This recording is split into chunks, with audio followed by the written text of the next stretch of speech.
Beda jurus Anies, Prabowo, Ganjar atasi pengungsi Rohingya datang ke Indonesia, ini yang ditawarkan.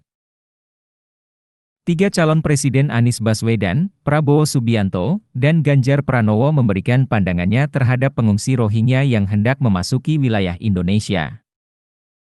Keberadaan pengungsi Rohingya tersebut menjadi sorotan setelah warga di sejumlah daerah seperti Aceh menolak menerima kehadiran mereka. Para pengungsi Rohingya berdatangan ke Indonesia buntut konflik di negara asal mereka, Myanmar. Dalam mengatasi gelombang pengungsi Rohingya ke Indonesia, Presiden Joko Widodo atau Jokowi pun telah memerintahkan Menko Polhukam Mahfud MD untuk menangani masalah tersebut bersama pemerintah daerah dan Badan PBB UNHCR. Sebetulnya sudah ada ratusan orang Rohingya yang ditampung di Indonesia. Namun belakangan sejumlah warga menolak keberadaan mereka dan tak mau lagi menerima pengungsi Rohingya yang datang. Anies Baswedan sebut harus siapkan tempat seperti Pulau Galang.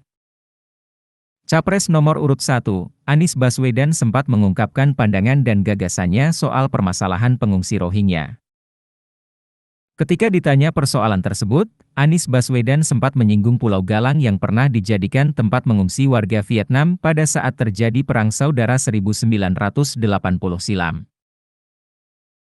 Pengalaman dulu Indonesia ketika memiliki Pulau Galang, di tempat itulah manusia-manusia perahu dari Vietnam ditampung, kata Anies di Arya Duta, Gambir, Jakarta Pusat, Jumat, 22 Desember 2023, dilansir dari kompas.com. Anies pun mengaku dirinya pernah memiliki pengalaman menampung pengungsi saat menjabat sebagai Gubernur DKI Jakarta. Ia menampung banyak pengungsi dari Afghanistan sebagai peran ikut serta menjaga perdamaian dunia. Namun ketika pengungsi Afghanistan ini berbaur dengan masyarakat sekitar, terjadi konflik horizontal. Karena itu, dia menginginkan ke depan ada tempat permanen layaknya Pulau Galang yang dibuka khusus untuk pengungsi Vietnam puluhan tahun lalu. Prabowo utamakan bangsa sendiri saat bicara pengungsi Rohingya. Pada kesempatan berbeda, calon presiden, Capres, nomor urut 2, Prabowo Subianto mengatakan masalah pengungsi Rohingya merupakan masalah dunia yang juga dialami sejumlah negara.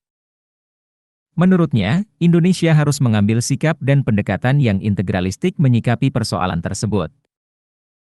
Kita koordinasi dengan badan-badan internasional, dengan PBB dan sebagainya. Tapi tentunya kita harus mengutamakan kepentingan rakyat kita sendiri dan kepentingan nasional kita, kata Prabowo selepas menghadiri acara silaturahmi ulama dan tokoh masyarakat se-Aceh di Hotel Hermes, Ule Kareng, Banda Aceh, Selasa, 26 Desember 2023. Ia pun mengungkit bahwasannya masih banyak masyarakat Indonesia yang mengalami kesulitan dalam hidup. Karena itu, tidak bisa serta-merta bisa langsung menerima pengungsi Rohingya. Ganjar akan ratifikasi Konvensi PBB 1951. Beda lagi dengan gagasan calon presiden, Capres, nomor urut 3 Ganjar Pranowo menyikapi pengungsi Rohingya. Ia mengatakan pemerintah Indonesia harus secepatnya menindaklanjuti ratifikasi Konvensi PBB 1951 mengenai penanganan pengungsi luar negeri. Tak hanya itu, ia mengungkapkan perlunya juga upaya asesmen darurat hingga membangun komunikasi ke negara tetangga. Tapi kita belum ratifikasi, yang pertama adalah kita ratifikasi dulu, pilihan kedua adalah melakukan asesmen darurat, dan pilihan ketiga adalah memberikan atau berkomunikasi dengan beberapa negara di ASEAN saja, kata Ganjar di kawasan Kota Bekasi, Jawa Barat, Jumat, 15 Desember 2023, malam. Download Tribun X sekarang, menghadirkan lokal menjadi Indonesia.